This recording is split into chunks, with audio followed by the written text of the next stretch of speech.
Bismillahirrahmanirrahim. Assalamualaikum warahmatullahi wabarakatuh. Nabi Muhammad SAW adalah sosok manusia yang paling dicintai oleh seluruh umatnya.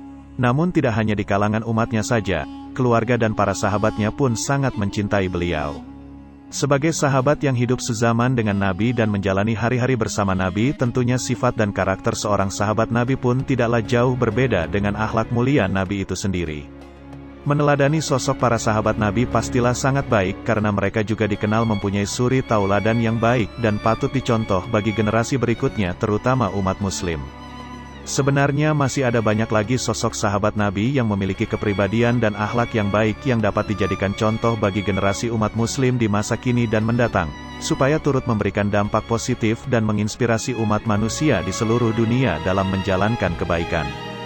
Kisah Abu Dujanah dan pohon kurma. Pada zaman kenabian Rasulullah SAW, ada salah seorang sahabat Rasulullah SAW bernama Abu Dujanah. Seorang sahabat yang ketika selesai salat selalu langsung pulang dengan tidak membaca doa.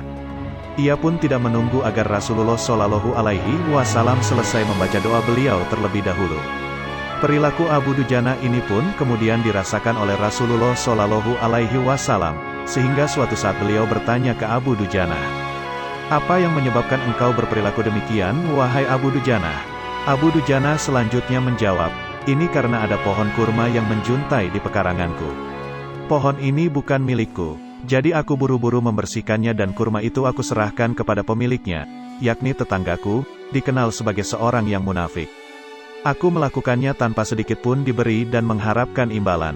Hal ini aku lakukan juga agar anak-anakku tidak memakan kurma tersebut karena kurma itu tidak halal untukku dan keluargaku.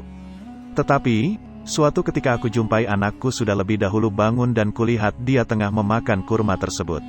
Oleh karena itu, aku datangi anakku dan lekas aku masukkan tanganku agar bisa mengeluarkan kurma tersebut dari mulutnya. Namun saking kencangnya, anakku menangis berlinangan air mata. Begitulah ya Rasulullah," jelas Abu Dujanah. Mendengar kisah itu Rasulullah SAW seketika menangis dan kemudian beliau memanggil tokoh munafik tersebut. Kepadanya, Rasulullah berkata, "Maukah engkau jika aku minta kamu menjual pohon kurma yang kamu miliki itu? Aku akan membelinya dengan 10 kali lipat dari harga pohon kurma itu." Pohonnya terbuat dari batu zamrud berwarna biru, disirami dengan emas merah, tangkainya dari mutiara putih. Di situ tersedia bidadari yang cantik jelita sesuai dengan hitungan buah kurma yang ada.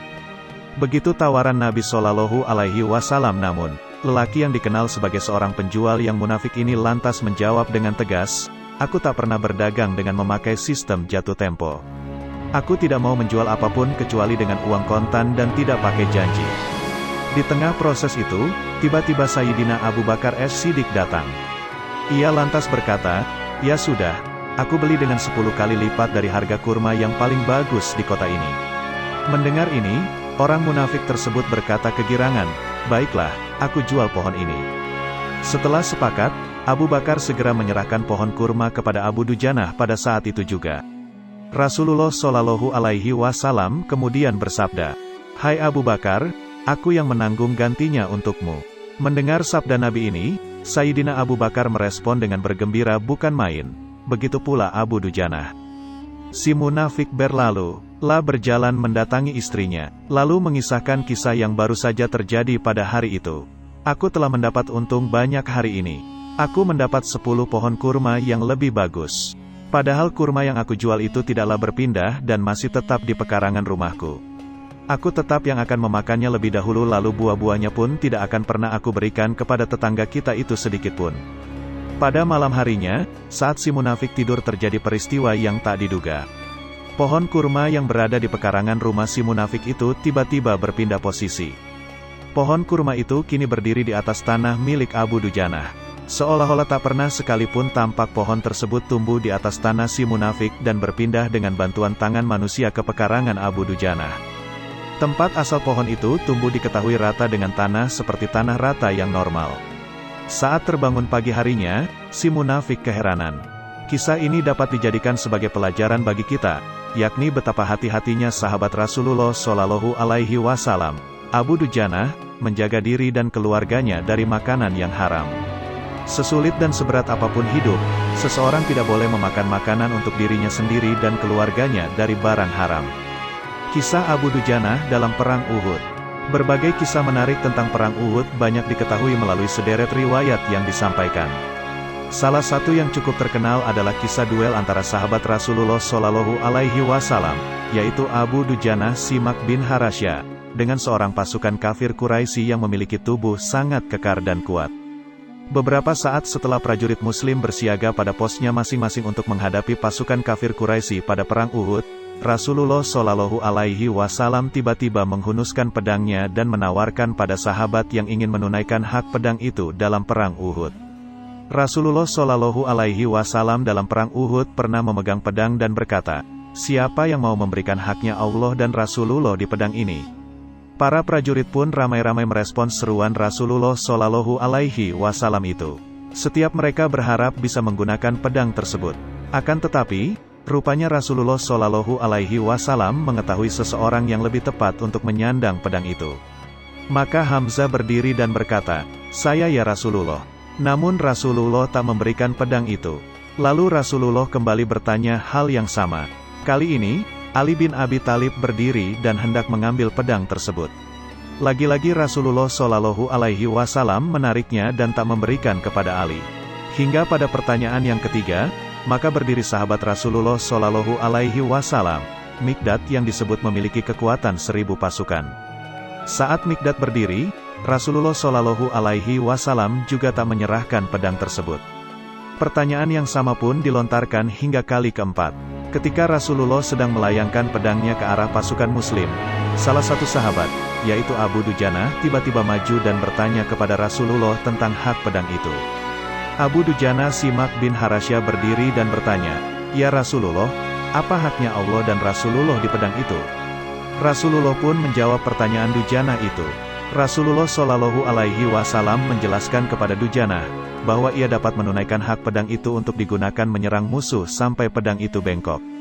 Abu Dujanah pun menyanggupi untuk menggunakan pedang Rasulullah Shallallahu Alaihi Wasallam itu di Perang Uhud.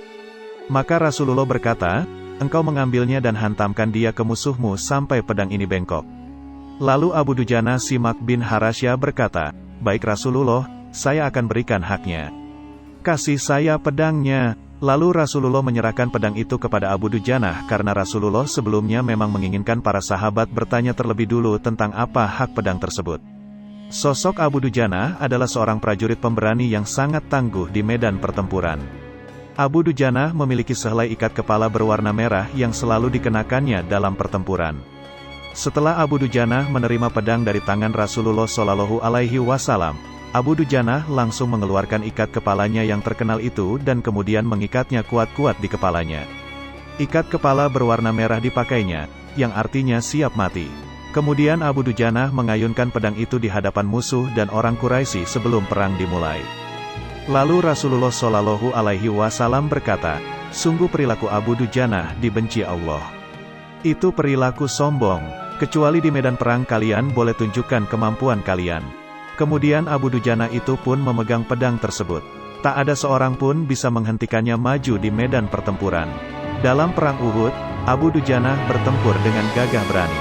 Pada saat itu, Abu Dujanah yang membawa pedang Rasulullah berhasil merangsek maju ke jantung pertahanan musuh hingga akhirnya mencapai posisi Hindun, istri Abu Sofyan. Abu Dujanah melihat Hindun yang tengah memberi semangat kepada pasukan musyrik. Namun, Abu Dujanah tak mau menggunakan pedang Rasulullah untuk membunuh Hindun. Alasannya karena Abu Dujanah menghormati pedang Rasulullah yang tak mungkin digunakan untuk menyerang seorang wanita. Singkat cerita, seorang sahabat pun melihat setiap pergerakan Abu Dujanah. Sahabat tersebut juga bertemu dengan salah seorang musuh yang sangat kekar dan kuat. Sahabat itu lalu berdoa agar musuh dengan tubuh kuat dan kekar itu dipertemukan dengan Abu Dujanah. Doa sahabat itu dikabulkan. Abu Dujanah dipertemukan dengan pria kuat dari kalangan musuh tersebut. Terjadilah duel di antara dua pria kuat tersebut. Duel keduanya begitu kuat, sampai membuat para pasukan berhenti bertarung dan menyaksikan duel antara kedua orang kuat dari golongan Muslim dan Quraisy itu. Sampai pada akhirnya, Abu Dujanah ditebas dengan pedang dan ditangkis dengan perisai yang dipegang Abu Dujanah. Perisai itu sampai terbelah dan pedang lawannya menempel pada perisai. Tak lama, Abu Dujana langsung menebaskan pedangnya hingga membuat tubuh musuhnya terbelah menjadi dua. Maka matilah orang kafir itu. Para sahabat yang menyaksikan pertarungan mereka pun tersenyum melihat kekuatan Abu Dujana. Sederet pertempuran diikuti Abu Dujana bersama barisan kaum muslim. Tetapi pada perang Yamamah, yakni pertempuran pasukan muslim di bawah komando Khalifah Abu Bakar As-Siddiq melawan Musailamah Al-Kadzab yang mengaku sebagai nabi, Abu Dujana gugur sebagai syahid. Abu Dujana wafat pada tahun 12 Hijriah bertepatan dengan 633 Masehi. Amalan Abu Dujana. Zaid bin Aslam berkata, ada seseorang menemui Abu Dujana saat ia sedang sakit. Saat itu wajahnya berseri, orang itu bertanya, apa yang membuat wajahmu berseri-seri, bahagia? Ia menjawab, tak ada amalanku yang paling aku andalkan lebih dari dua amalan. Pertama, aku tidak berbicara pada suatu perkara yang bukan urusan dan kadar kemampuanku. Yang kedua, aku memiliki hati yang bersih terhadap seorang muslim. Terima kasih yang sudah menonton video-video kami, semoga dapat terhibur dan menambah wawasan kalian. Maka dari itu bergabunglah bersama kami, jangan lupa like, komen dan subscribe dan nyalakan lonceng notifikasinya. Assalamualaikum warahmatullahi wabarakatuh.